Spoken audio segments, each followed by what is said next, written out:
Just grab my water. Having water today. Yes, welcome back everyone. This is Dempsey Roll, and you are watching Stardew Valley part... Let me check my notes. Part 4. I want to be super accurate with my numbering from now on. Let's just double check. Yes, we are on the air. Okay, so let's get right into it.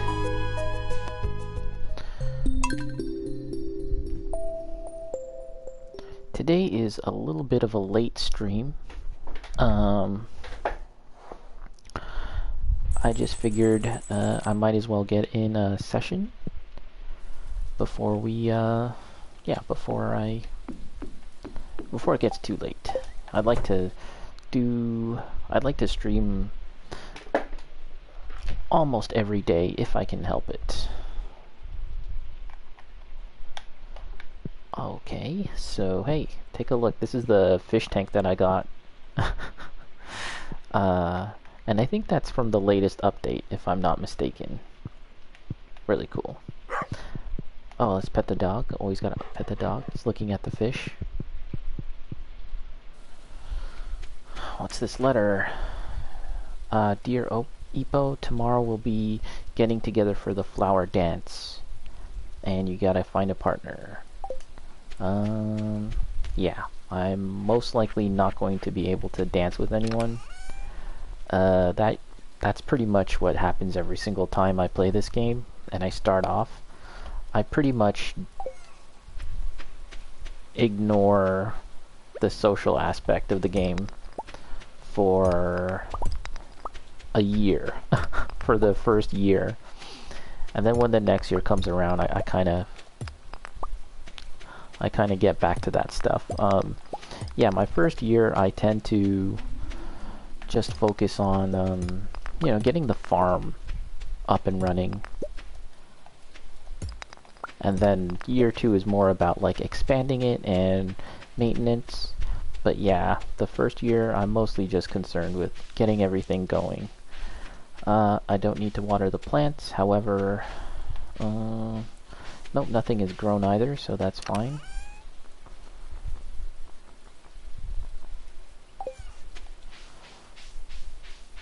Rainy days, maybe we'll go to the mine.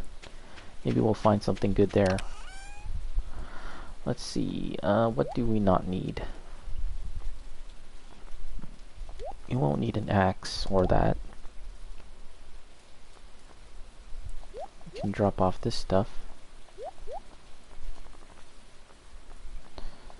And I'm wondering if I have any food.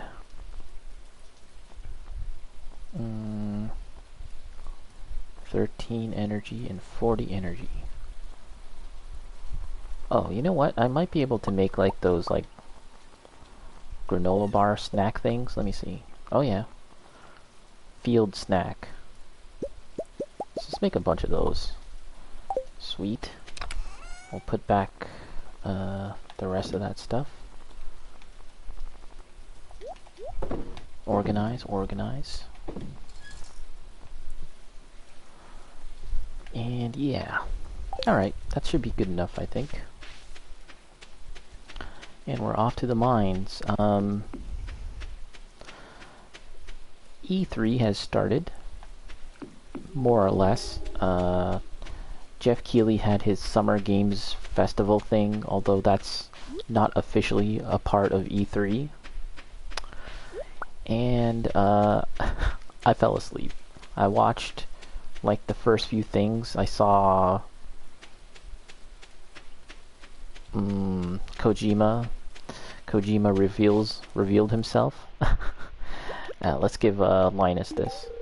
There you go. Have fun. And he showed his new updated version of Death Stranding. That's fine. Whatever. And pretty much soon after that, I went to bed. I dozed off. I'm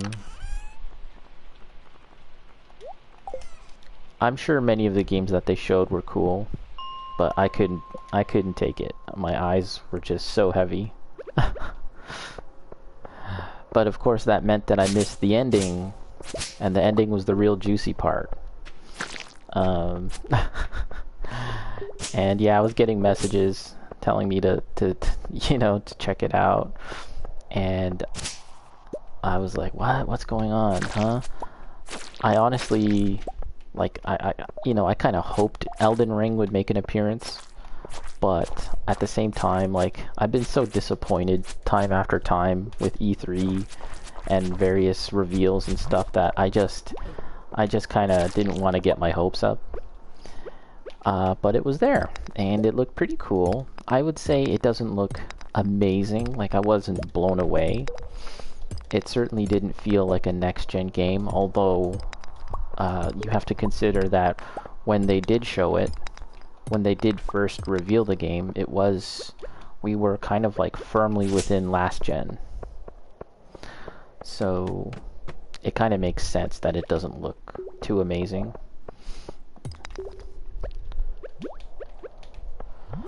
But you know what? I think tomorrow I might record some kind of like what do they call it? Like a reaction video to the trailer. My thoughts on it. I mean, generally, it's cool. It looks fine. It looks exactly what you'd think, right? Kind of like a Dark Souls-esque game, but with a bit of open world in it, and maybe a more fantasy, what they call high fantasy kind of approach. And, meh. I mean, that's fine. That's cool. I guess maybe I have to see more. But yeah, I think maybe tomorrow I'll record some thoughts about it. There's a few things that I want to point out, but I think it'd be more useful if I had a video, like images to go along with it. So yeah, like I was considering just talking about it as I play this game. But yeah, I don't think that would be as useful. So that's what we'll do tomorrow. Tomorrow in the afternoon. Maybe maybe before all the juicy new E3 news starts to filter in.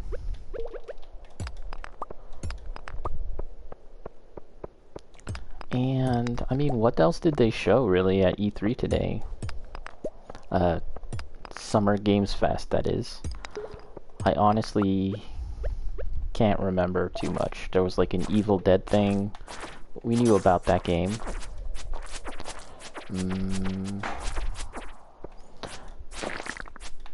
I have to say I'm not too experienced in the kind of like Left 4 Dead genre. But oh, look at this. Who says the combat system is boring in this game? Okay. I played Vermintide 2 on PlayStation 4, and I thought that was a pretty fun game. You know, I actually could play that game on stream. That might be interesting, although I'm not very good at it, and I find it sometimes a little frustrating. And we know that the same developers, Fat Shark, they have late stream today. What's up, Bacon? Yes, indeed, it's a late one. I just figured I might as well get in a session of streaming and some Stardew before the day ends. I'd like to try and stream every day if I can help it. You know, of course, like I'll take a break, like, you know, maybe 2 days break, but I didn't really see any reason why I shouldn't stream today. So yeah. Oh, and also it was late because I was watching basketball. I'd even like to watch the other game, the Clippers game today, but I felt like I'll just stream instead. Ooh, look at my health. I gotta eat this snack. Yes, to finish my earlier thought, the developer Fat Shark, who made Vermintide and Vermintide 2. They're doing Darktide, which is a 40k setting.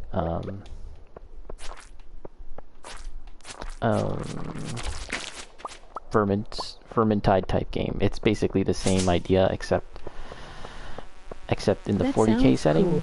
And it actually looks a lot. I think it's going to be really popular because the 40k setting is super popular, far more popular than the Warhammer Fantasy or Age of Sigmar setting. Ooh, I can't. Oh wow, I'm blocked. I can't get past. Oh wait, I can break this? Oh, okay, never mind.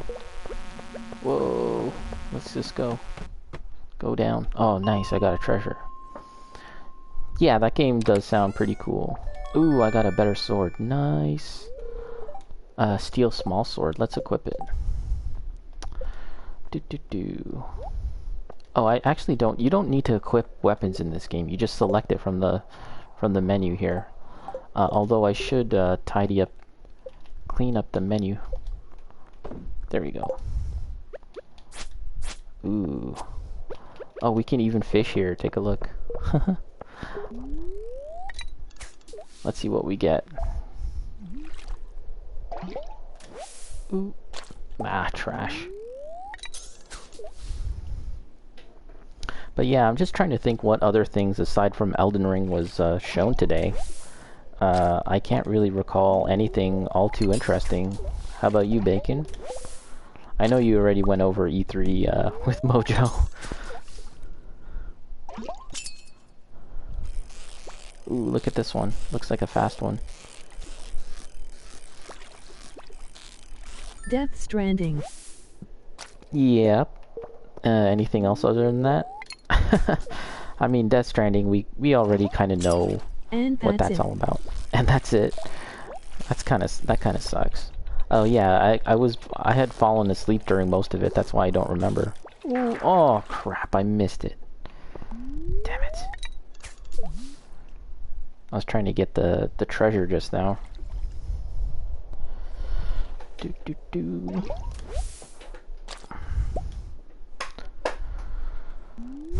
I almost fell asleep towards the end. But you hung in there, man. Yeah, my eyelids were saying no more. My eyelids could not take it. My consciousness. I was fading. And by the time it was over, that's pretty much when I woke up, and then I saw your message. Let's just eat some of this field snack to replenish our energy. Alright, let's get back down there.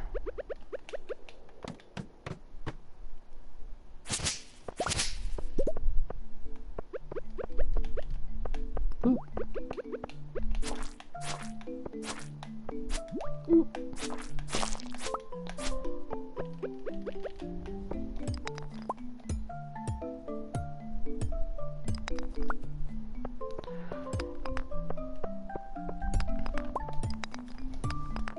I almost feel like E3 has kind of like, you know, showed their hand too early. Like that's pretty much like Elden Ring was like the biggest thing, so I don't know what else to really be excited for. And it's so funny because it actually wasn't a part of E3 to begin with. It was just Jeff Keighley's Summer Games thing. No more Megaton for the rest of the week. Yeah, it doesn't seem like there's going to be anything too big. I mean, there's always a chance that something unknown will reveal itself and knock your socks off. But as far as things that we're anticipating, like yeah, I'm not really thinking of anything too big. I think if you're a Microsoft like Xbox fan, you're really looking forward to seeing like, you know, a good showing of Halo Infinite because it had an awful showing last time. So there's that, and one assumes that Bethesda will be showing off something. I don't think the next Elder Scrolls game neither the next Fallout game, but you know, I'm sure they're gonna show something. And some trash from Bethesda. Yeah, yeah. They've got that game called Starfield, I think that's what it's called. That's in development. They announced it maybe 2 E3s ago. But we really don't know much about it. So there's a chance they might show that. I don't know if that's like going to be their next actual game, Starfield. But, you know, it's like a new IP for them. And I assume that it's going to have more of like a Mass Effect kind of vibe to it rather than you know, like the science fiction of Fallout. That's just a guess.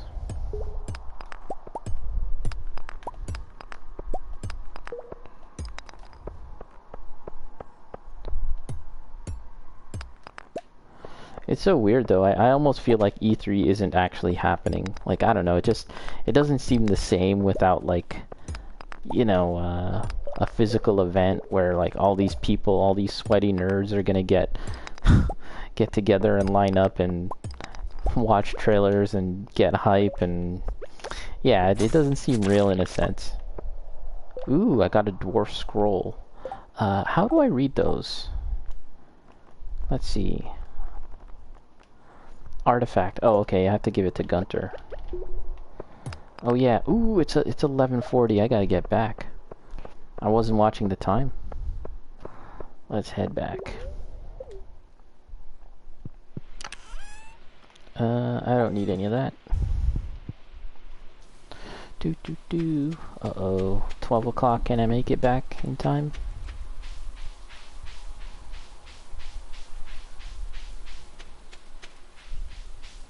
There was like a game that looked like Diablo, like a Diablo style game. Sure, that looked fine.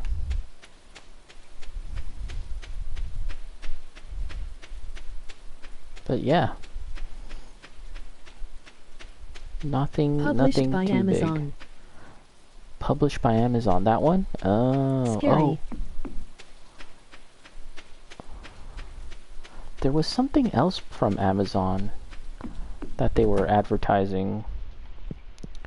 What was it? Oh, okay, 12:50. Do I have time to sell some stuff?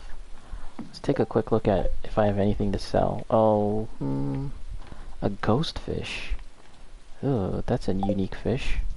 Well, let's just sleep.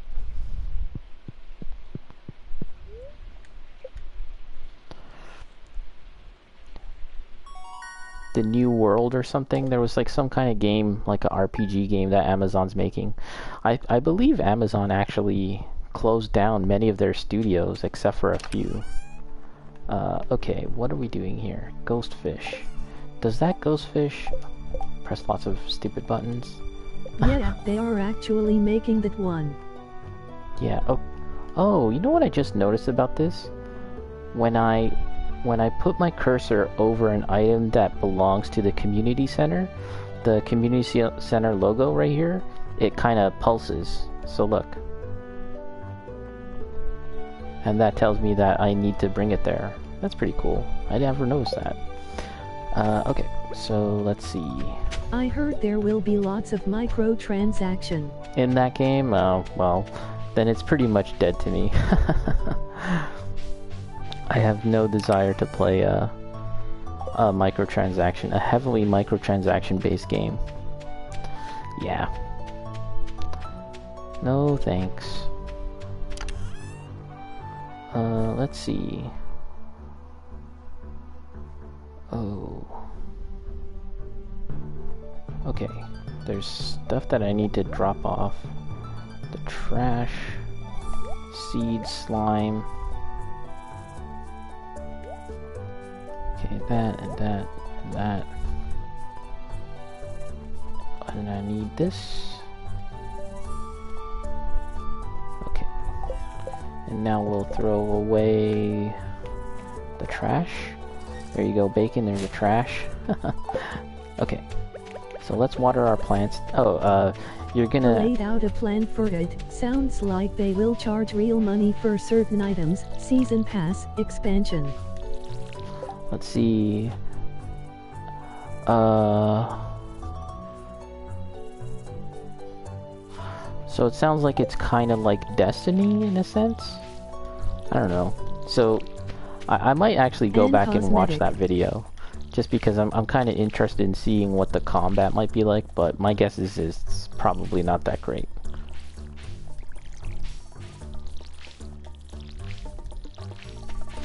I almost feel like Jeff knew that like the only thing anyone was gonna care about was Elden Ring, so you know, he was able to just chuck in a bunch of other crap, and if you end off with Elden Ring, it still counts as like a good show, right?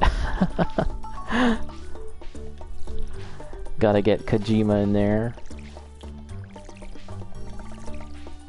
You know, I'm not too sure, but I think I don't actually need to water these wild seeds. Let's not. Also, I want to experiment with something. If you look up here, I've planted some wild seeds here.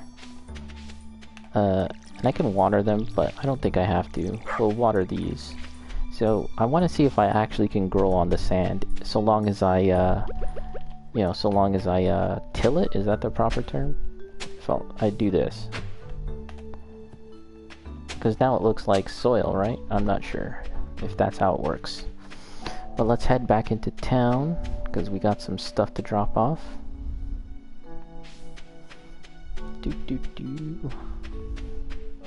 Oh, the flower dance has begun? Oh, we have time, we don't have to start. We don't have to go to the flower dance immediately. I think we can just go do the things we need to do. Let's see. Because I've got something I need to give to the museum and the blacksmith. And eventually you get like methods of traveling faster, including a horse and a kind of like minecart system, so you don't have to oh, it's locked? Is it gonna open? Oh, it's just locked for today because it's a holiday. Oh, okay. Let's go to the flower dance then. So I'm gonna get rejected at this flower dance. It's gonna trigger me, trigger some bad memories of school dances. Let's go get rejected.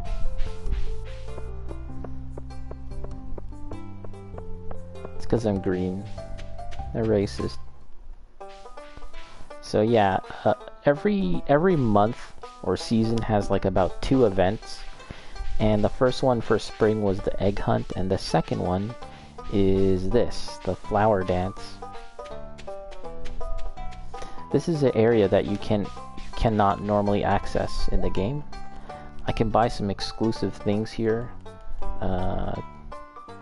Ooh, how much money? Oh, that's gonna break me. I can't. Ceiling leaves? I've never seen that before.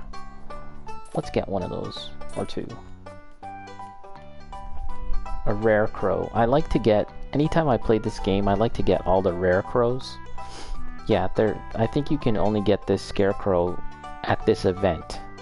That's why I like to get them, but I can't really, that's a way too much money right now, so let's not. We can get some seasonal decor though. Just one of those. Alright, so everyone here is hanging out at the dance. Let's just talk to them one by one. Elliot, I wore my best shirt for the dance.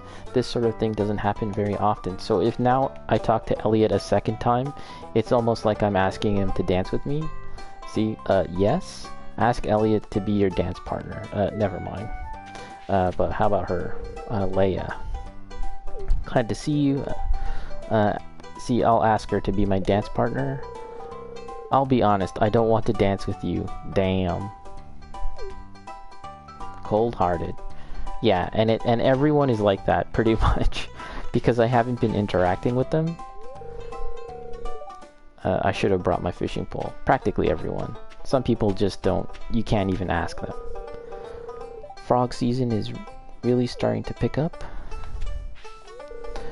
You know what? I admit it. I really like flowers. Good for you, Sam. That's, you know, many people, there's this idea that men and boys can't like flowers, but this guy is very firm and secure in his, you know, his personality, his inner self, that he can openly admit that he likes flowers, and there's no judgment. A true So Chad. good for him.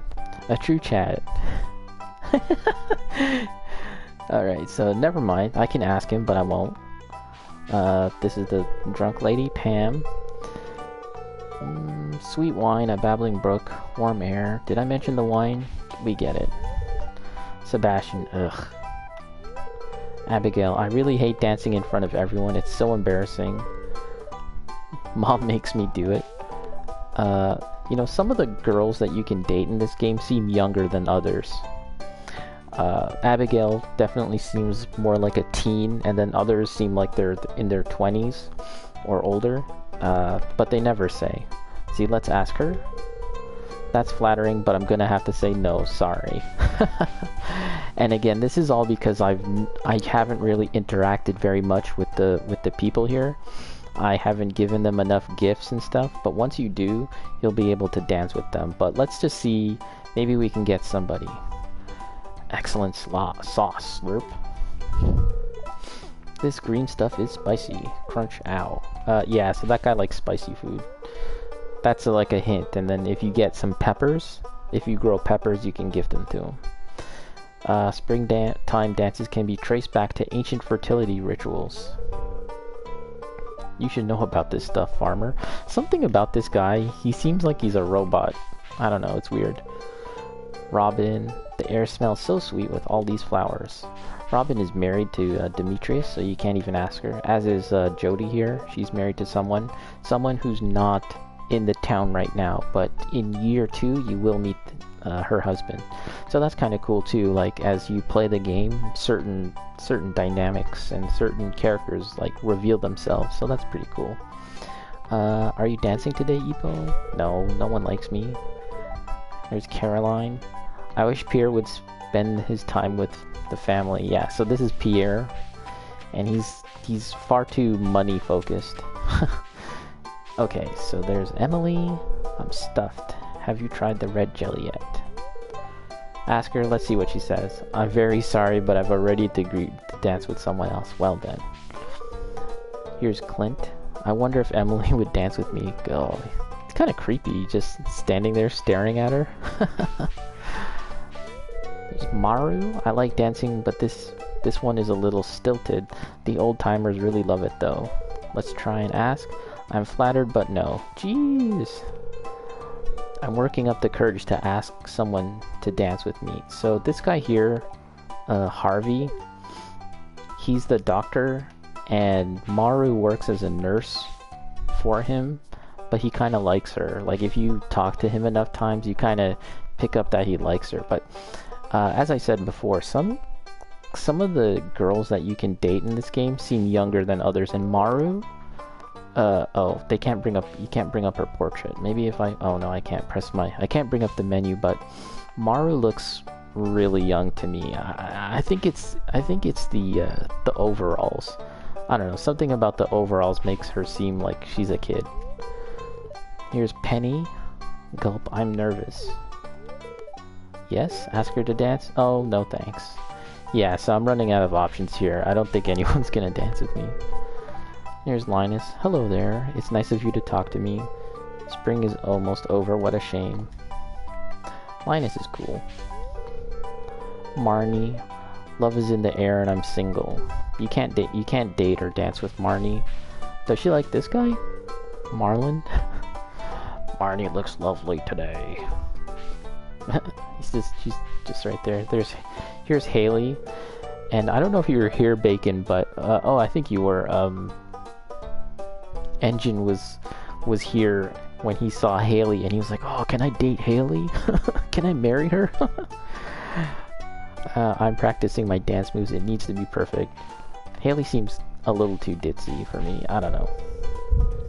There's Alex. I'm just enjoying the scenery. I was there. Oh yeah, you were there. So let's ask if she'll dance with me. I don't think so. Ew, no. Wow. That was a pretty straight up rejection. That's not fair. Why can't I be the flower queen?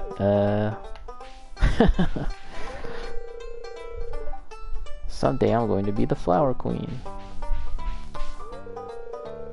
I've been working on these floral arrangements for a week. Do you like them? They're okay. There's George. Flowers, I hardly see them. Okay, so we talked to the mayor here, and then we can start the dance. I've been rejected by all the ladies, and I likely would have been rejected by all the dudes too. So we just have to sit on the sidelines. So we can, but at the very least, we can watch what the dance looks like.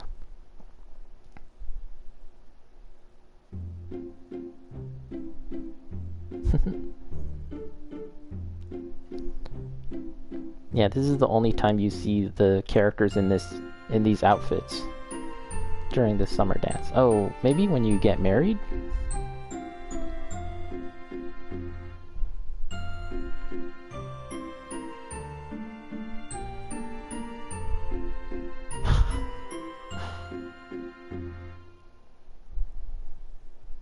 Could have been me. Could have been me at the dance. That was fun, but it's time to go home. So that gives you a little incentive to press on at least to the next year if you've been rejected, as I have. You're like, I'm gonna get my dance. Damn it. Okay, can we put this here? We can put this here. Actually, let's...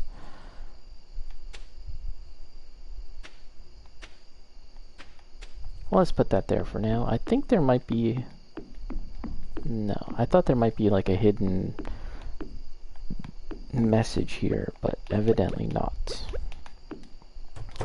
It's nighttime, so we can, how do I place this? Oh, just like that? Oh, cool. This is what I bought at the festival. Alright, well. Alright, might as well sleep. And we'll see if we got anything, any letters. Nope, no letters.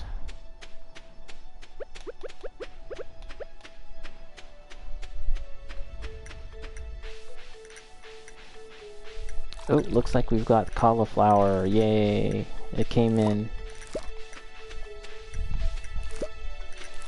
These are the beans.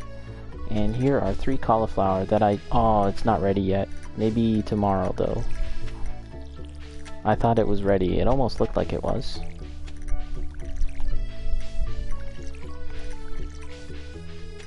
One thing I like about Stardew Valley over Harvest Moon and Rune Factory was that in this game you can pretty much choose to plant your garden and stuff like that anywhere you want. I mean, obviously on this map I'm a little limited, but normally, yeah, like everywhere where there's soil you can plant your stuff. However, in Harvest Moon, they basically assign you a patch of dirt, and it's like, this is where you're gonna grow your stuff. And you can't really move it or anything like that, and that's the same for Rune Factory. And what that means is kind of like it makes the game feel less like SimCity or The Sims, I guess. That aspect of it, I kind of like that about this game, is that you can really customize it how you want. You can put the buildings where you want and plant where you want and stuff like that. Also, I didn't do this, but you can actually put your mouse, or rather my cursor, and just plant like that. So it's actually a little faster. I can show you. I can kind of do this, like just mouse over, and then go down, just like that. And that's a little easier. I'm pretty sure I got it there. Yep. That makes it a little easier, rather than having to position myself properly every time.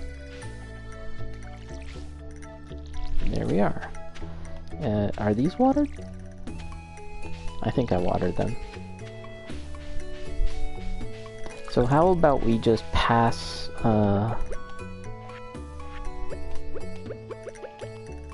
we pass the time, pass enough days to get to the next month. I mean, I'm not going to just sleep right now, but that'll be the goal, at least for today, is to get to the next month / season. Okay, so yes, I have other things I need to drop off, so we'll do that now.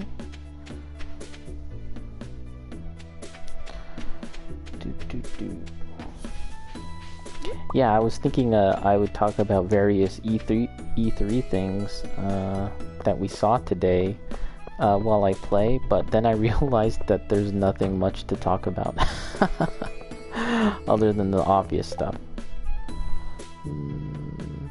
Largemouth bass. Willie is looking for a largemouth bass. I actually might have one, so we might be able to do that. The air is starting to warm up. I'm feeling pumped.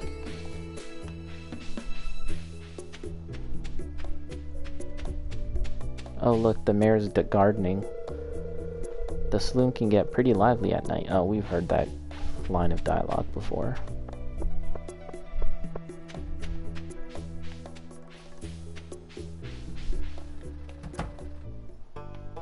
Alright, time to donate. What do we got? These scrolls. What do you think of the plot from what you've seen? Are you referring to the plot of Elden Ring? From what I've seen... For Elden Ring.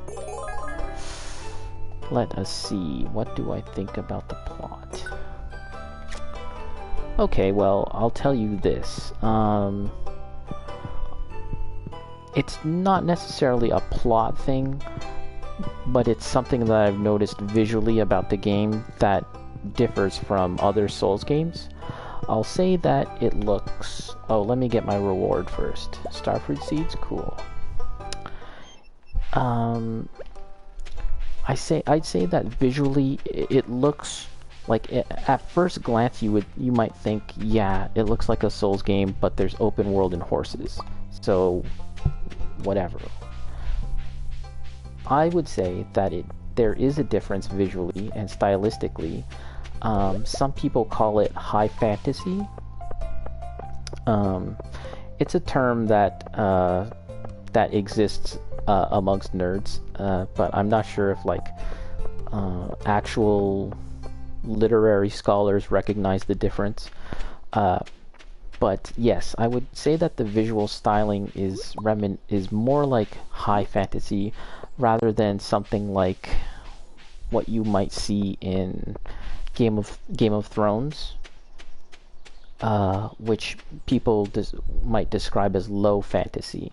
And the difference is basically a more grounded approach in low fantasy versus, the more over-the-top, fantastic aspects of fantasy. Like, what's a good Warcraft example? Light versus Medieval? Yes, I think that might be a good example.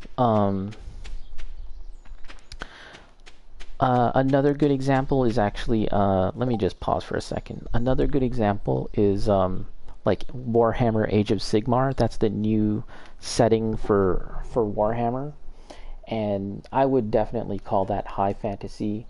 It's just like a lot of floating castles and dragons everywhere, and yeah, versus like a more medieval standard kind of fantasy look. Also Magic the Gathering I would describe as being high fantasy. And so when you look at this trailer for Elden Ring, that's the thing that really sticks out to me, is that it seems very high fantasy. When you go, some of the first shots that you see in the open world part, and you see that gigantic tree, the gigantic glowing tree, that is high fantasy through and through. Now, why is that important? Well, recall that in Dark Souls, which you might again call a more low fantasy kind of approach, or grim dark fantasy, that sets a certain tone, right? And we all know the tone of Dark Souls and how that feeds into the gameplay. Now, with high fantasy, that has its own connotations about the tone, right?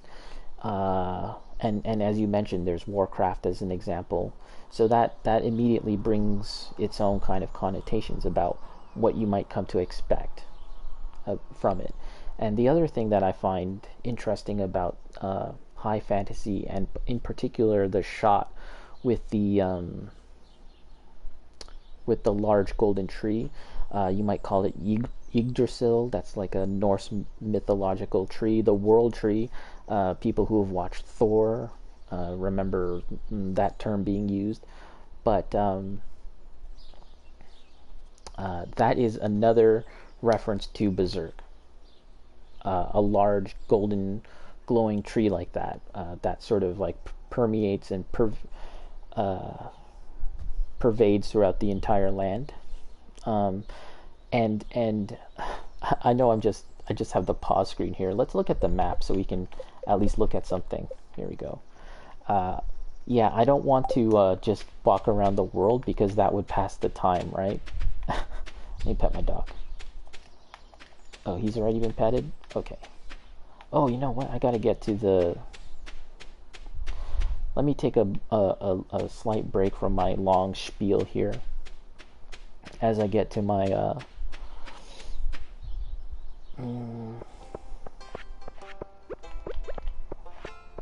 get to the blacksmith here.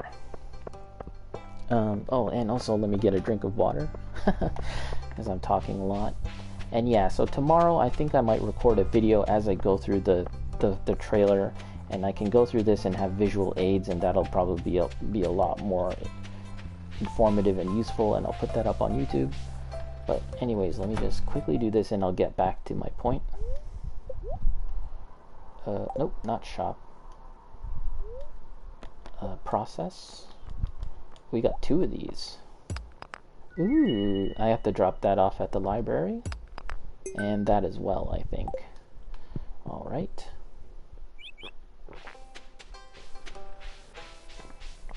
Get my water. Okay. Let me drop these 2 things off.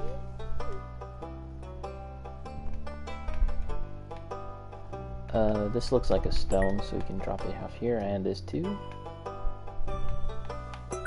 Alright.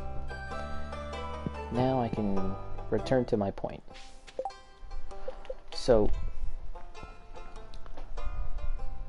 yes, Berserk and the reference to the big golden tree, you may have already seen some comparison images on Twitter or whatever, showing that comparison between Elden Ring and Berserk. That is yet again another connection in the long history of references or rip-offs, if you will, from Souls games to Berserk. And of course, Kentaro Miura is no longer with us, so RIP.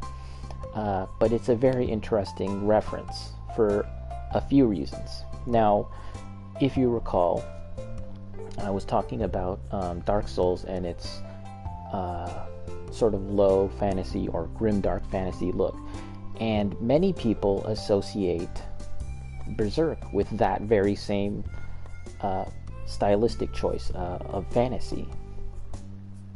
I mean, even when I close my eyes and think of Berserk, I think of Guts cleaving monsters in half, tons of blood, his gigantic sword, and the huge creepy enemies that he fights, and all of that stuff. And certainly you can see those connections in Demon Souls, Dark Souls, all of those games. However, in Berserk, Berserk is a very interesting series because it's actually not solely pinned into that one genre of fantasy or subgenre of fantasy. It is not simply a dark fantasy story. In fact, the the very beginning of Berserk starts off that way, and then it immediately transitions to a more grounded fantasy. Almost to the point where there's really no fantasy elements at all. It almost seems like a medieval kind of grounded, realistic story as you learn about Guts' youth, and then going into the man that he eventually becomes. And then slowly the story then returns to the dark fantasy as Griffith, becomes a demon and all of this stuff.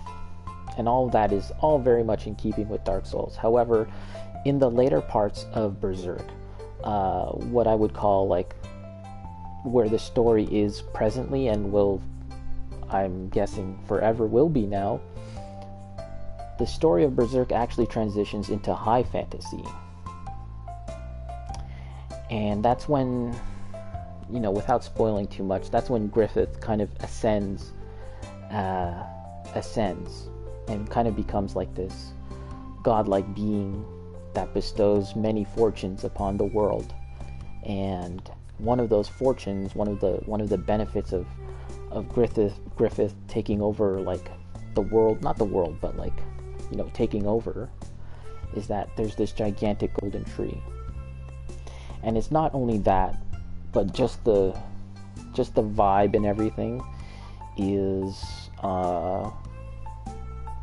it's seemingly a lot more fanciful, a lot more magical and beautiful and stuff, like fairy-like almost. And that's something that no one really talks about in Berserk, maybe because it's sort of the latter part of the story, but it is the tone of Berserk. It is equally as important as the tone that we had known in the previous phases. And that's what I find interesting about the series, is that it isn't just that one style of fantasy. So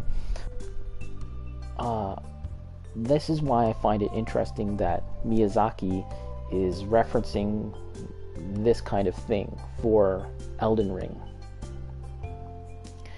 is because I think it's signaling to fans, and it's signaling a certain kind of vibe and theme for the game that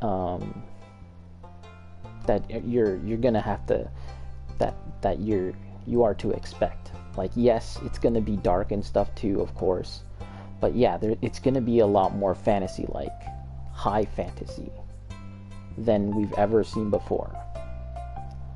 That's kind of what I wanted to get at in my roundabout way. I'm gonna play a little bit more, and then I want to talk about something else about Berserk. Sorry, not Berserk. About Elden Ring and what I think about the story. And again, this is something that I'll probably record a separate video about tomorrow. Maybe I'll even write a script and kind of put my thoughts together in a more coherent way.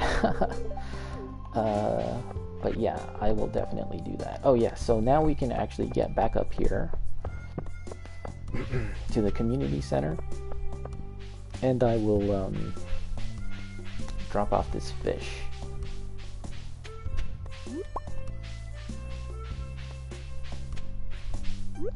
Take a bit of water, drink of water before I get into my next spiel. Alright, I think river fish, let's see.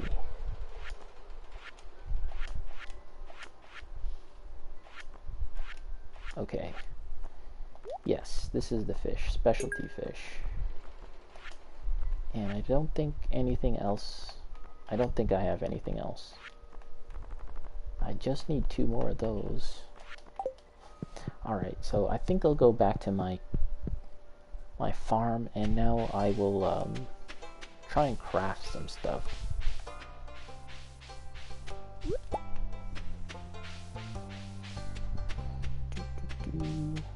It's so funny playing this game and talking about Elden Ring. I was actually thinking about playing Bloodborne today, just so that I'd be playing something kind of appropriate while while I talk about Elden Ring, but I decided I'll play Stardew because that's a nice game I like to play at night. It's slower paced. I don't have to really go nuts and focus really. So she just said she likes cupcakes now, so that's something to keep in mind. Actually, I wonder if, now that she said that, does the game remember that she likes cupcakes? That would be pretty cool if it does. No, it doesn't. No. It's easier to talk over this game. That's true. Yeah, I mean, either way, I would have to just, like, pause the game anyways. Or just find a place not to talk. Find a peaceful place in Bloodborne where I won't get attacked, so I can alright. You know what might be interesting? Let's go to, I said it was gonna craft, but let's go to the bar. We'll find something, we'll find some music, and yeah, to talk over to. The bar should be open. The saloon. Thursday. Look, everyone's coming into... Oh no, just him. Just Shane. Shane's a boozer. Okay, this is not appropriate music. Let's see. Let's start backwards. Nah. Oh, the flower dance? No. Echoes. Playful? Perfect, perfect.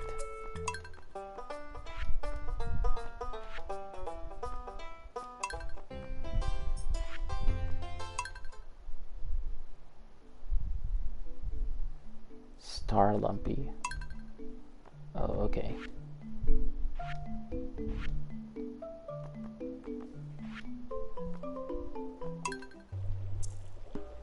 Okay, let's go with this. Okay.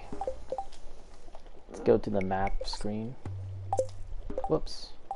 Wow. Okay. This is my next little discussion about Elden Ring and the story. It's a little hard actually saying the story. I'm more talking about the themes that we're going to be seeing in it. So,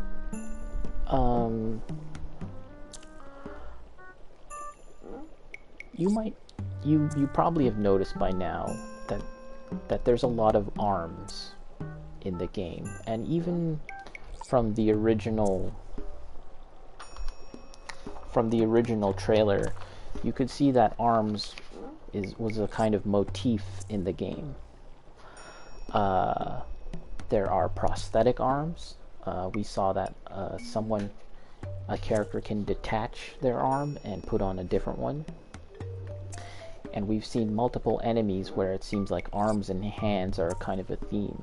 Some enemies have multiple hands, multiple arms. Sometimes they almost seem decorative in a sense, like they won't really serve a purpose.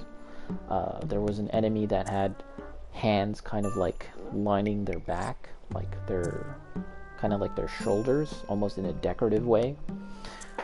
So it didn't even really seem like it would serve a purpose at that point. And then many other monstrous enemies have multiple arms and hands. So this seems to be a kind of theme with this game. And to me, this is kind of like following along the same kind of concept that Bloodborne had with eyes, right? If you'll recall, eyes were a constant theme in Bloodborne, and that also tied into the story and even the mechanics. Now, many enemies in the game had eyes in the interior of the mouths of monsters and stuff, and that ties into the idea of the game having insight. And that's like a pun, right? The Japanese love their puns. Insight, eyes on the inside, literally eyeballs.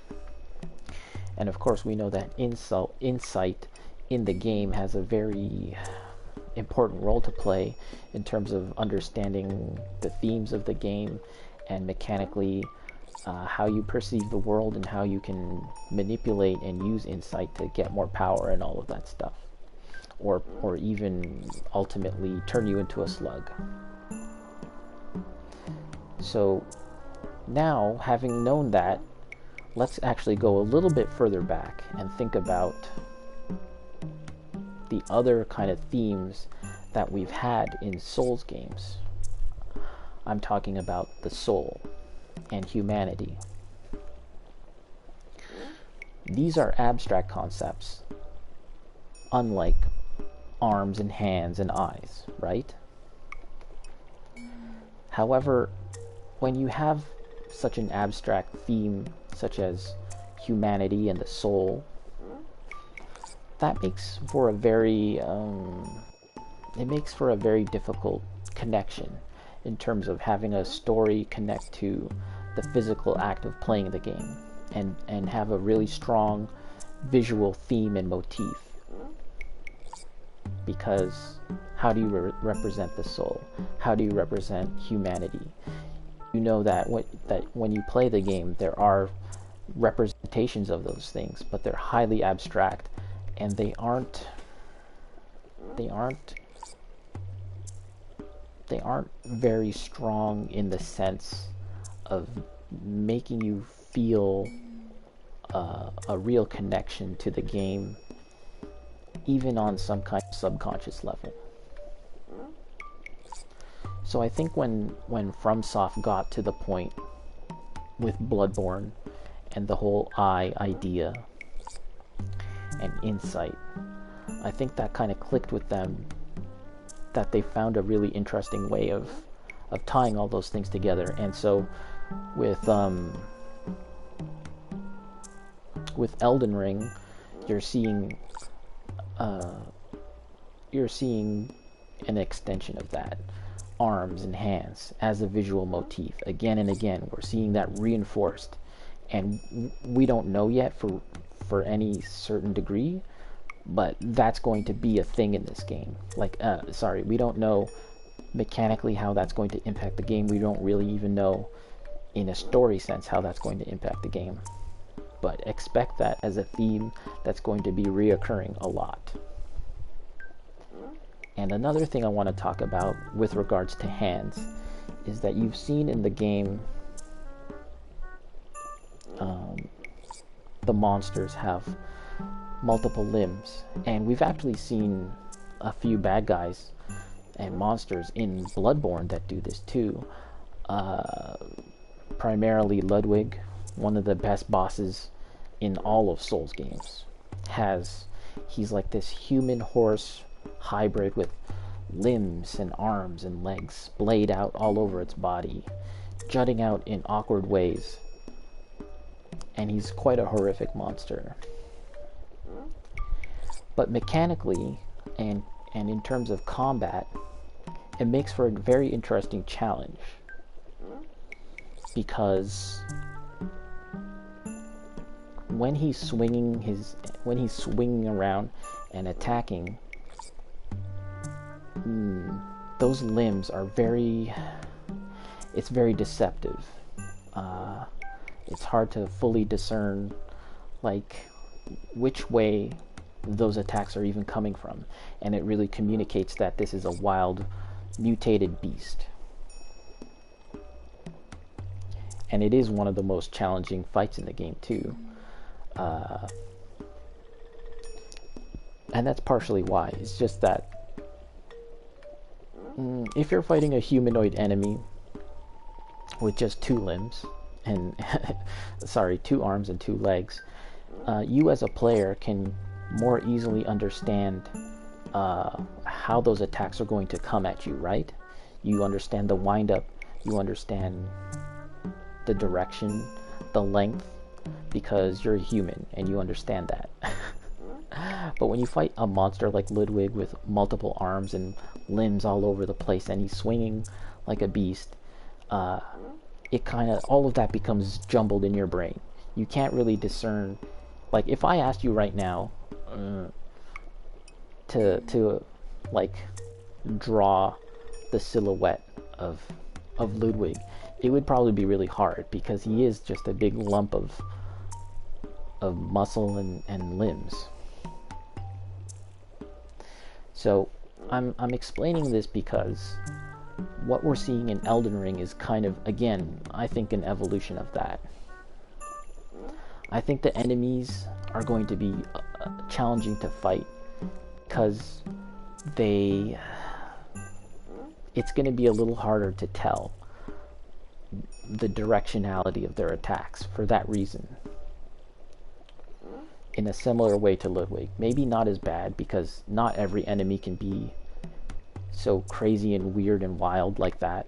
But I think there's going to be a kind of deceptive nature to the fights where it's going to be a little tricky to understand where those attacks are coming from. And that actually leads me to another thing I'd like to talk about. This is all like a rehearsal for me for my next video tomorrow, perhaps, when I can fully more flesh out my thoughts on this game. But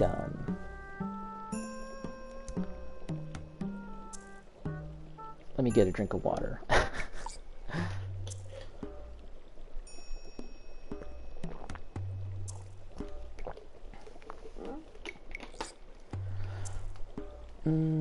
How's my farm doing? How's everyone doing here?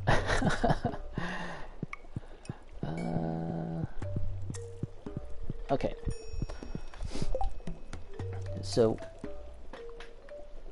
regarding the designs of the enemies, and again, we haven't seen too much, but I've watched the video a few times now. My feeling is that the enemies are kind of confusing looking.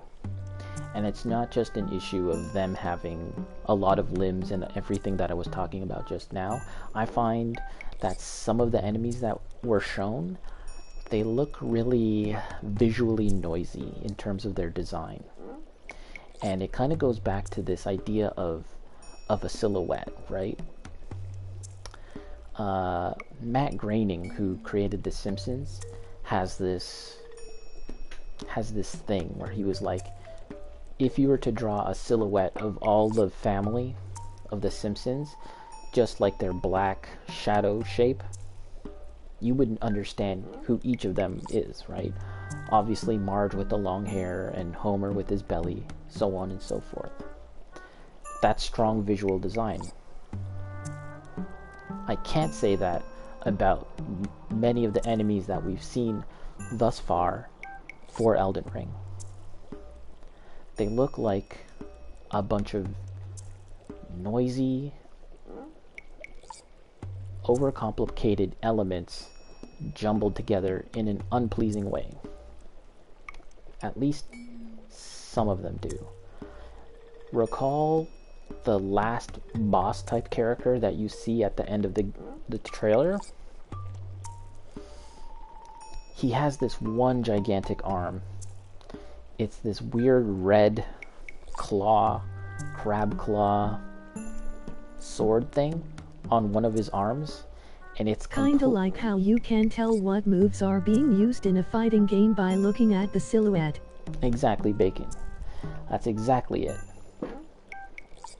And it's not just the moves, right? I mean, if you were to take a look at the silhouette of Dalsim versus E Honda versus Ryu, you would know who they are, right?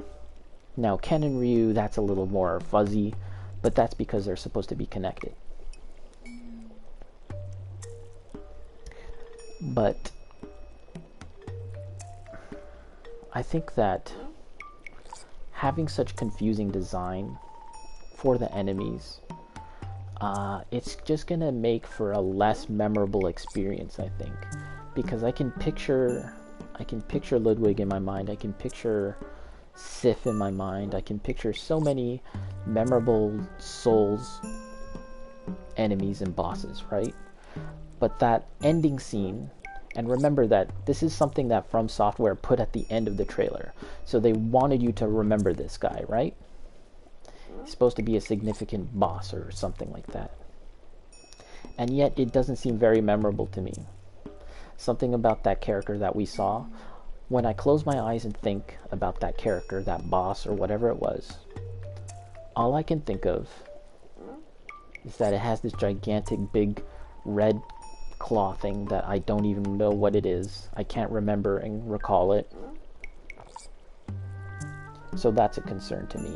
And that's different than what I was talking about earlier about the moves and the attacks being confusing in a deliberate kind of way. This to me seems just like a messy kind of design. And on that topic about messy design, I think that the overall stylistic visual quality of the game seems very messy and inconsistent. And again, it might be a little unfair of me to say that, but that's what it seems like as far as what we've seen so far.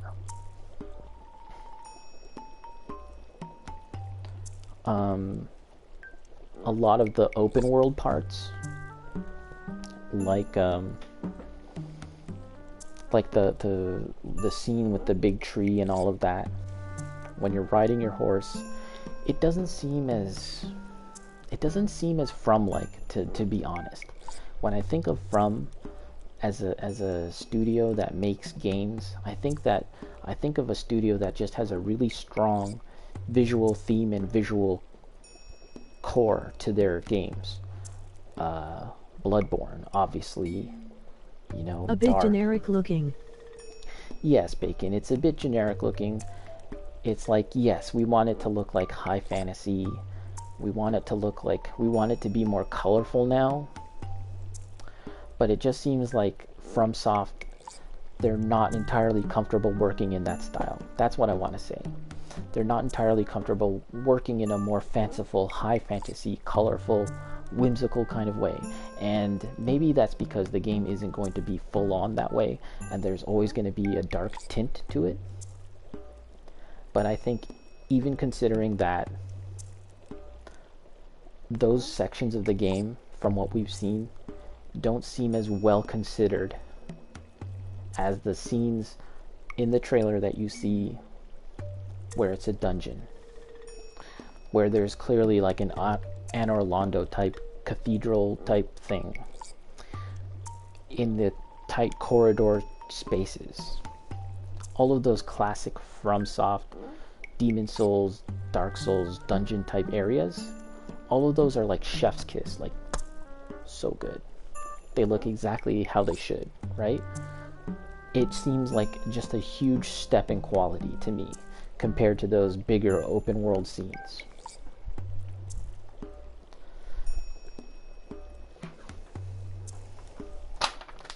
I mean, that's what it seems like to me, at least.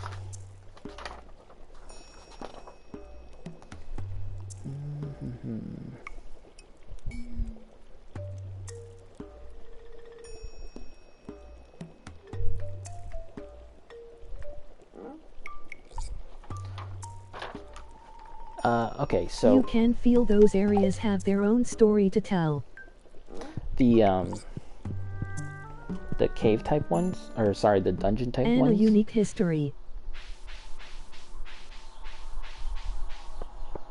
Like yes. if I I understand. If I sound like I'm being too nitpicky and far too critical about the game, I think that's only because I think so highly of FromSoft, and I know that the developers and the designers that work there, they really do consider everything. They really do think about all of those aspects.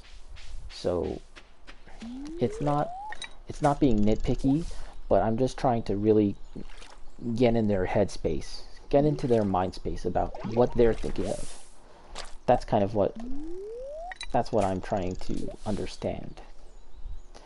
So I think the last thing I'll talk about, this is going to be a slightly shorter stream for me, just because I wanted to play a little bit and talk about E3, but ultimately I ended up talking about Elden Ring. The next thing I'd like to talk about is George R. Martin's involvement with this game. Bacon had asked earlier, what do I think about the story thus far? And of course, George R. Martin is involved in this game with the story. So yes, I would like to talk about that, but I think I'm going to finish this fishing, and oh no, I'll get up for a minute and stretch and take a drink of water. Oh, let's talk to Leia for a quick second. Leia likes wild food. Oh, we can give her this. Nice. Leia, it's gonna be either Leia or Penny. That's who I'm gonna go after in this game, I think. Let's do one more pull, and then I'll stretch, get a drink of water, and then I'll finish off my final Elden Ring spiel, my preview for my video, and then I'll call it. Chub, okay. It's 9:20. I can stay here for a second. Alright, so I'm going to take a quick little break, and I'll be right back.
Alright.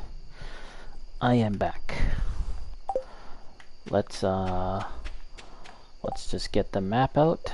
I think that's the most visually interesting thing that we can look at without time passing. Okay. So the last thing I'd like to talk about in the Elden Ring trailer, I'm running over my cord here, fix that, is George R. Martin's involvement with the game. A lot of it, there was a big, there was a big to-do about Grimm. That's what people kind of shorten his name to, GRRM, Grimm. Grimm's involvement with Elden Ring and kind of like this match made in heaven with Hidetaka Miyazaki from Software and the father of Game of Thrones, Grimm. Match made in heaven. For my part, being a fan of Game of Thrones and his writing, I actually do think he's a good writer. I'm going to say that it's actually not going to matter all that much, his involvement with this game. And this is my reasoning. And it's really funny how I'll have to actually find the quote where this was said, but it seems like many people, including podcasts that I listen to, have glazed over this piece of information because it's important. And again, I'll have to find the quote. Otherwise, I'm just imagining this, and I don't think that's right. I'm pretty sure that this was said. Soon after the announcement of Elden Ring, the original announcement, and Grimm's involvement, there was a follow-up statement by From Software kind of outlining what exactly he'd be doing. And in that statement, they said that he would be responsible, George R.R. Martin, that is, he would be responsible for kind of like the lore and the background of the world. Okay? And kind of reading in between the lines here, to me that sounds like he is not involved with the story, okay? So it sounds like he's writing the lore, right? But not the story, okay? And there's a difference, because the story of Dark Souls is that you are kindling the flames and getting the souls to put into the Lord vessel and then deal with Gwyn, right? That's the story. But the actual lore is all of that stuff that you read in the item descriptions. It's all the background of what happened. It's essentially the beginning opening CG trailer for the game. That's the lore, okay? So you can see why and how George R.R. Martin could be involved in a game like this, in addition to all of his other responsibilities as the writer of Game of Thrones, not Game of Thrones, that's the name of the TV show. Of A Song of Ice and Fire, that's the name of the actual series, spanning several books. You could see how he could get involved with another project in addition to all of his responsibilities, because he's not just writing A Song of Ice and Fire. He does other books. He's working in Hollywood with others to make more scripts and all of that stuff, because all he's doing is writing the background, okay? And I'm not trying to diminish how hard it is to write the background story of something, and world building and the lore. That's an incredibly difficult task. But he isn't, and again, this is me reading in between the lines from that quote. He is not writing dialogue. He's not, if there's a maiden in black in the hub world, right? He's not going in there and saying, okay, she says, welcome, good hunter, may your fortune bless you, or blah, blah, blah. He's not writing that stuff. He's not writing the dialogue for patches. He's not writing even the story which is to say the story at present, your actual goals. He's not writing Mario has to save Princess Peach and he goes to this and this castle and so on and so forth. No, it's just the background. And this background could have happened 100 years ago, 1,000 years ago, 1,000,000 years ago, from the present story that's happening.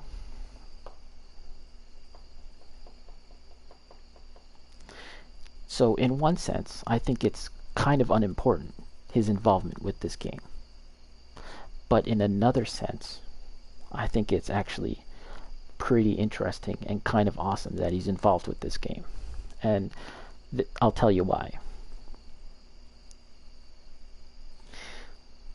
To explain that, we have to go back to a previous quote with Hidetaka Miyazaki around the time of Demon Souls, or was it Dark Souls, where he talked about how as a kid or a teenager, he used to borrow or buy books called the Fighting Fantasy series. And these are choose your own adventure RPG books.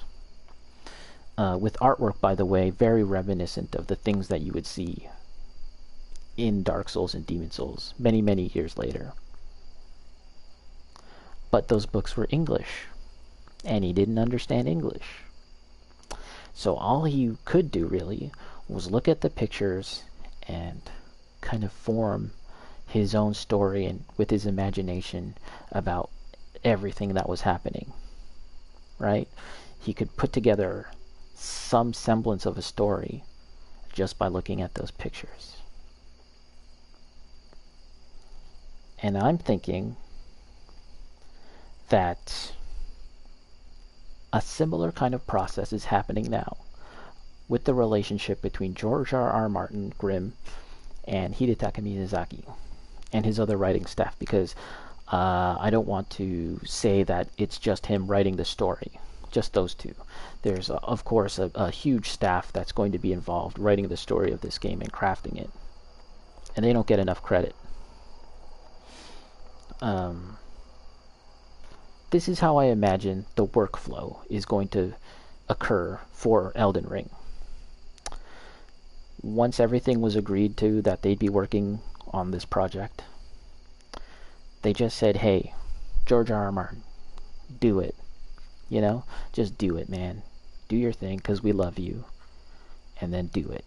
And then you just email us everything that you wrote, and we'll take it from there.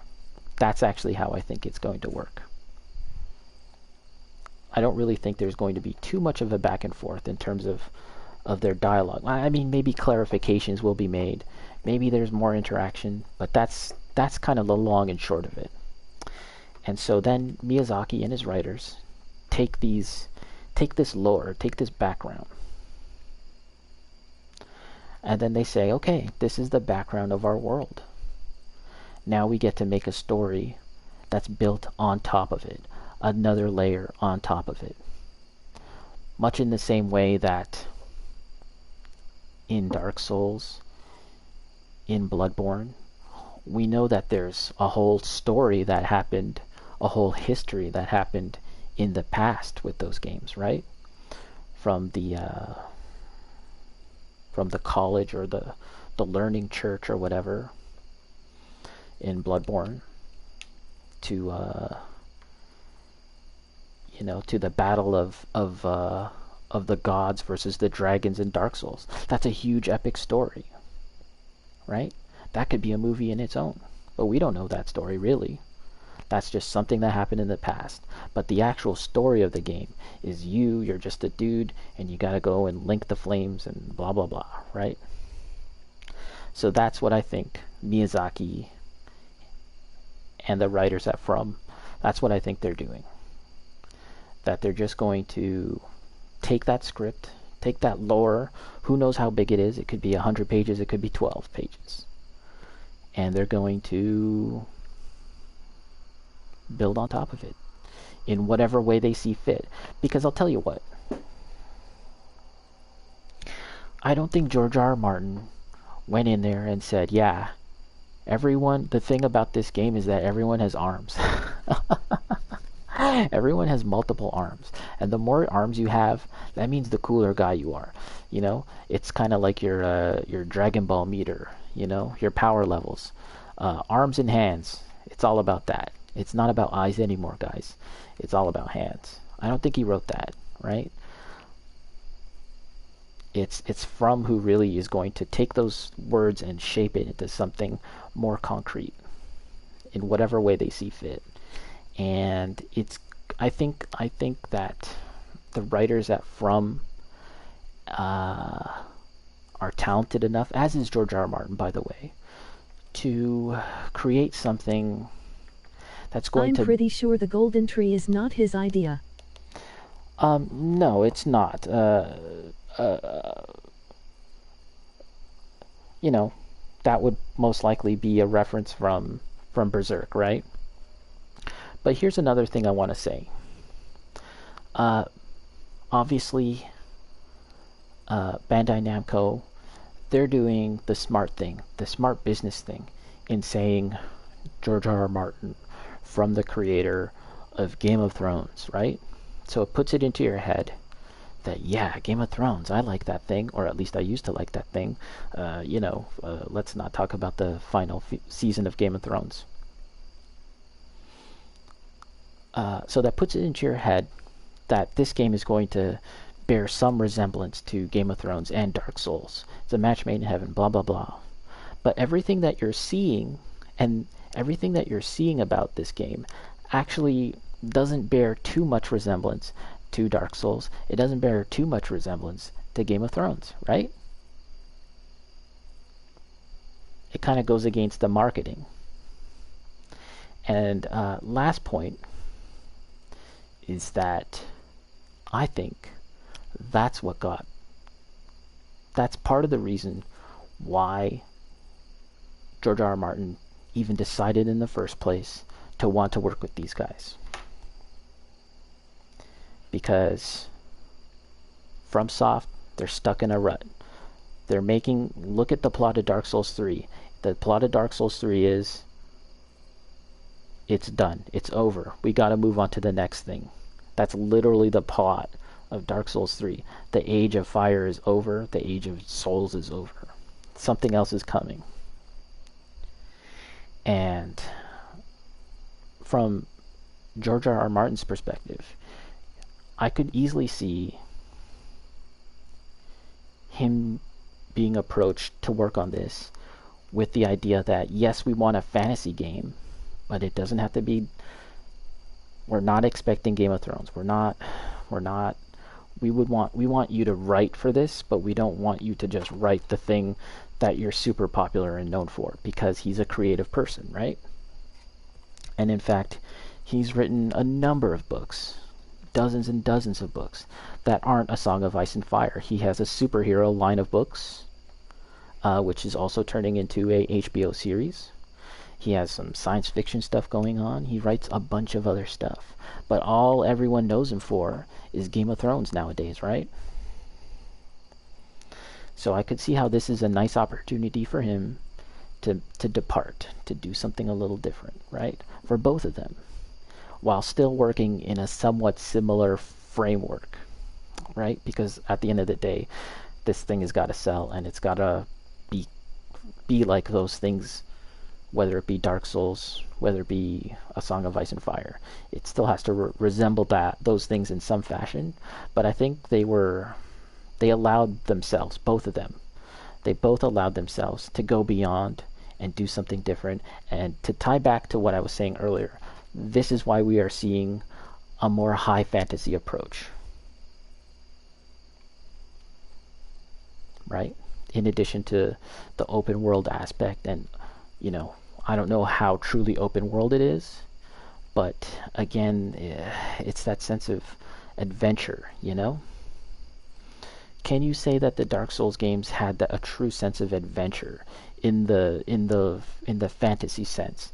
That feeling of, I've said this about Dragon's Dogma, but that feeling in Lord of the Rings, where they're just hiking, they're marching on into forests, running on top of mountains, riding horses, traveling the entire land of Middle Earth, right?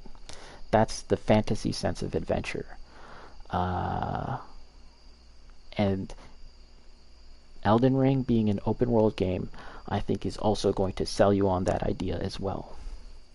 And for all of those other reasons that I talked about, I think that that high fantasy approach from the big tree to the connections to Berserk and all of that. And it might be a little messy because... Is it confirmed to be open world? Bacon, is it confirmed to be open world? I am not entirely sure about that. I know they said it's going to be far more open than in previous games.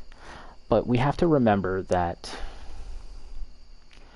the idea of an open world game is probably, and how we commonly understand that, is probably not the framework and mindset that FromSoft is working from. And what I mean is, do not expect towns. Do not expect populated cities and villagers to talk to and stuff like that. No. Throw that idea straight away. It's going to be open world in the sense that maybe Shadow of the Colossus was open world, right? That's what I think it's going to be like. Kind of vast and really not all that populated. That's my guess. Very isolated. Yeah. I mean, there could be people. I'm sure there will be, but I don't know if we're going to get a big old town or anything like that, right?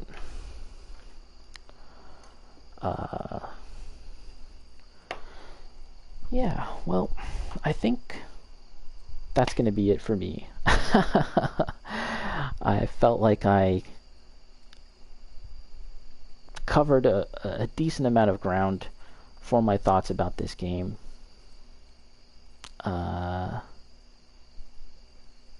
I didn't play all too much Stardew Valley, but that's okay. Stardew is Stardew. I'll get back to that.